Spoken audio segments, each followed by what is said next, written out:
Have you ever wished the Old West had magic, robots, and llamas? This is the world of Grimslingers.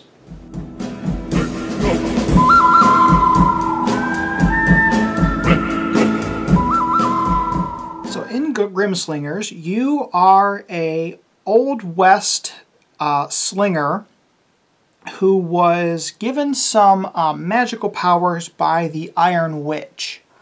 So in this, you are competing against your fellow compadres, and you are just attempting to knock them out and have the best showing for the Iron Witch. So first you're going to pick a slinger to be. This is just an example of some of the ones, just the four that I got in my demo copy. So they're all the same. You're just going to pick the flavor that you like the best. So, you know, let's just pick Llama Dude here because, well, llamas are pretty cool.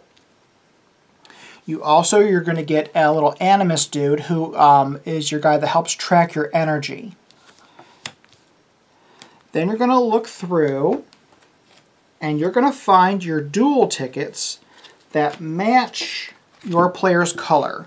And your player's color is the little bitty gem that's down here at the very bottom. So, Llama Dude here, he is green. So what I'm going to do is I'm going to take the green dueling tickets.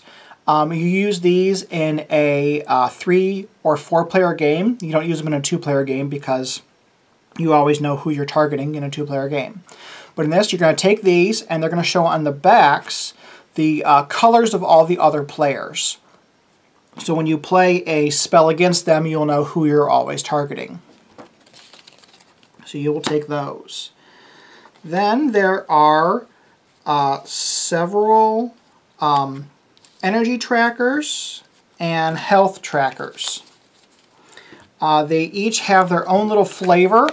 So you just choose the flavor that you like. They're front and back. So you have some choices. You can mix it up between games, but they're just there for flavor. And they're obviously for tracking your health and your energy.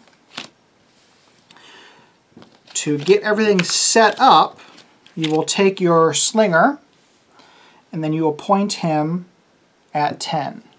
Let me zoom in there because I don't know if you can see that very well. I think you can see that. So you'll point him at 10 and you take your little Animus guy and you'll point him at 10 as well. So you start off with 10 health and 10 energy. And this is what you will use for the game to track the usage of all of your spells and all of your damage, of course. Hey there, Editing Brian here, and I wanted to pop in here and just say that when I was playing the game, I found it easier to actually put the slinger and the health tracker, along with the Animus and the other tracker, inside card sleeves. It just made it easier because they're really, really easy to get bumped around. So if you slide those into there, and you can just slide them up and down, just makes it so much easier. However, when I make this video, it reflected too much and it was almost impossible to see, so I didn't use them for the preview. But when you actually play the game, little pro tip for you, try that out. Once you have that set up, you're going to take your 6 elemental spells. Let's zoom back out there. So scoot these guys down here. So I'll show you the 6 elemental spells. So you will have water, fire, lightning, earth, ice, and wind. And everybody gets these. These are all the same for every player. And then you will use these to be blasting your opponents. And just to explain a little bit on the cards here. So what it shows on the card is, first of all, how much the card costs when you cast it. That's how much energy you have to deduct when you cast it. How much damage it will do if it was successfully cast. Also shows you a little effect down here in a little banner. And the color that surrounds the banner really, it does matter because that affects when stuff happens. Also tells you who it targets down here with, this one says single foe. I believe all of the elemental spells always target single foe. So it means you're going to use it to blast one of your opponents. And they also have the other little symbols here. They're dual-sided, so when you fan out your cards, which this was a really, really cool design thing that I'm glad he did. When you fan out your cards, if I can actually fan properly here, you can see the shield. Let me show you actually the shield and the skull symbol, no matter which way you fan them. So this is good for lefties and righties. So that's pretty awesome. So let me go back to my win since that was my example here. So what you're going to look on here is you're going to look at the symbols on here. So you're going to see what it matches up with. So if you see on here, get the light out of the way, that the shield is what is blocked by this element.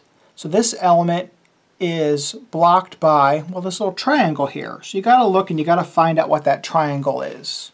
Well, that triangle corresponds to fire, because that's the symbol right here in the middle. So wind will block fire. So if your opponent casts fire, it's blocked by wind.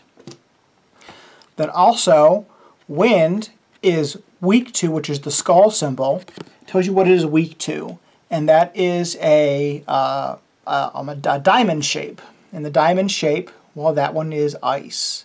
So wind is weak to ice. So if your opponent blasts you with ice, you're going to take an extra damage. So that's kind of not cool. So you're going to have all of those elements in your hand. And then you also get some pretty cool little spells. Just show you a few of those here. These are called your signature spells. You're going to get 3 of these. There's different ways to get them. When you set up the game, you can just have everybody look through the deck and read them. However, if this is your first few times playing and you don't really want to wait for everybody to read through all these spells, because I believe there's at least 30 of them. That's about how many I have.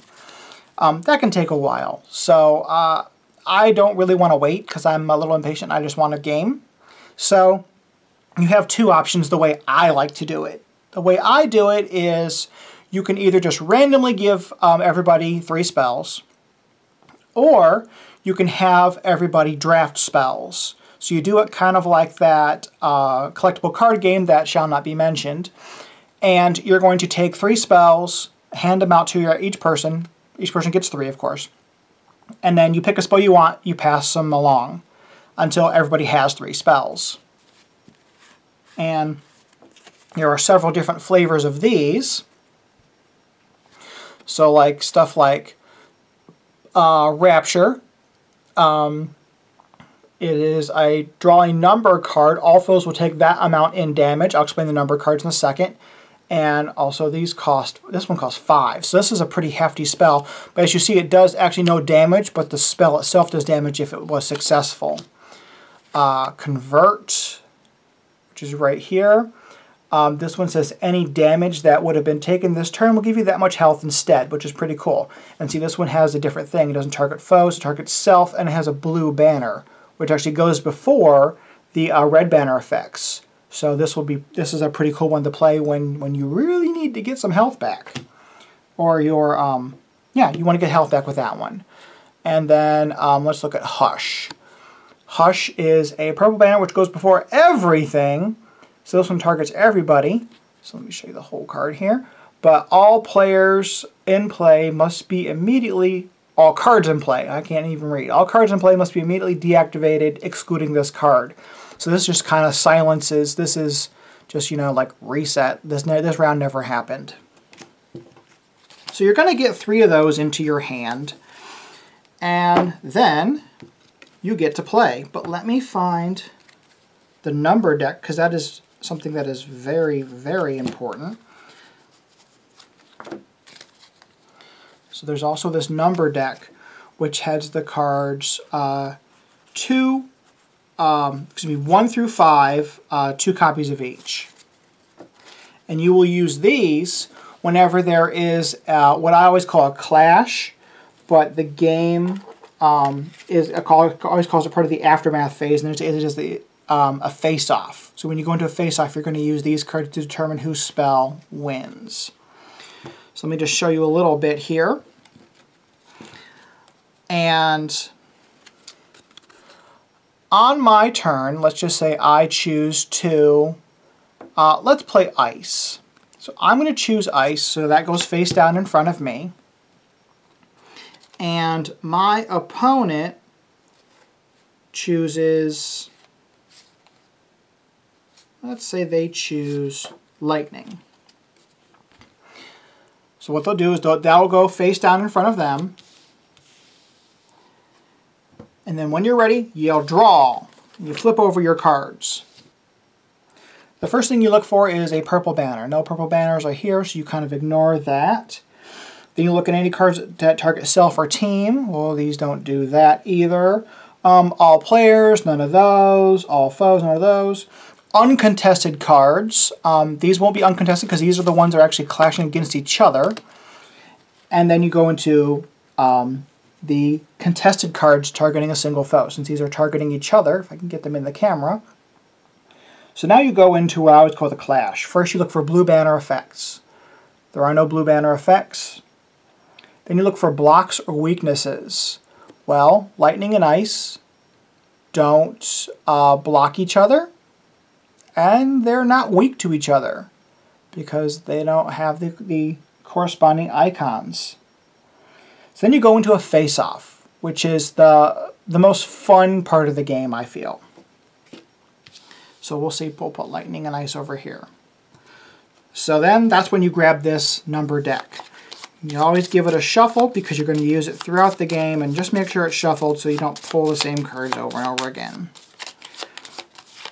So, first thing you're going to do is both players are going to pick a card and see who goes first. Well, with this, higher card goes first, so obviously this 3 will go first. So those go back in, and you shuffle this back up.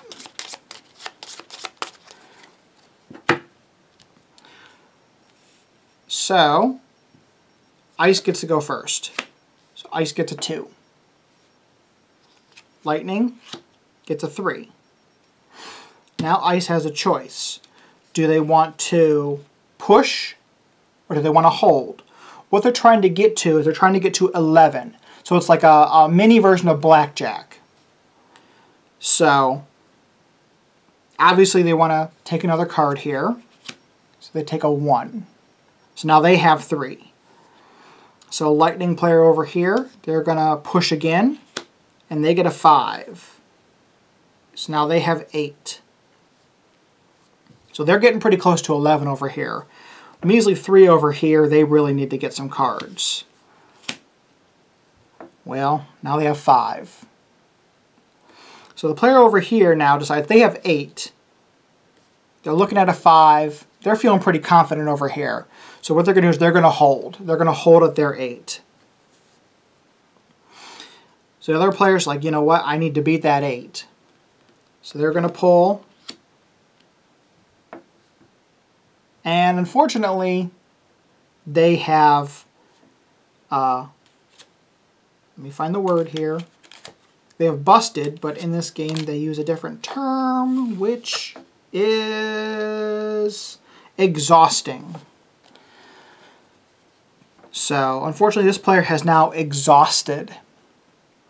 What that means is basically their spell explodes in their face, and now they're going to take double damage from their opponent. And that would end it right there. But let's just say they didn't go over.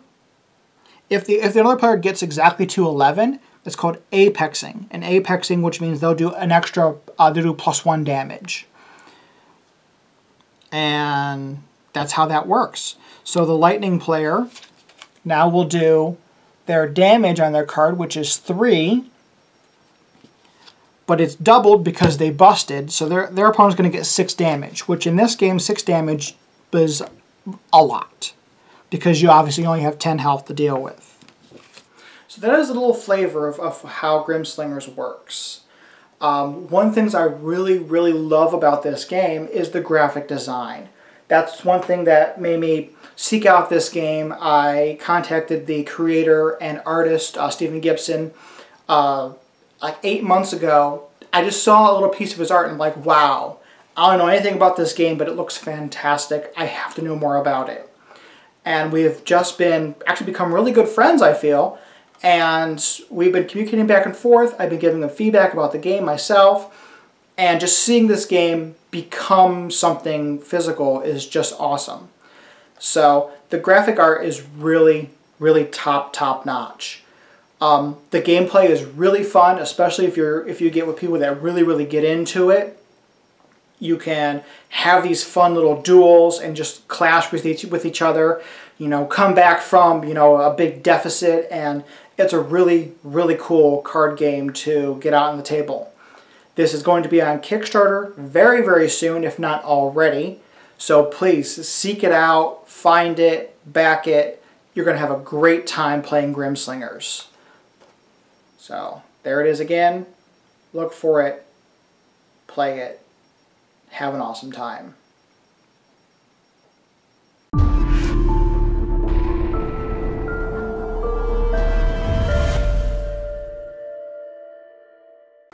Didn't the Old West already have llamas? I don't know.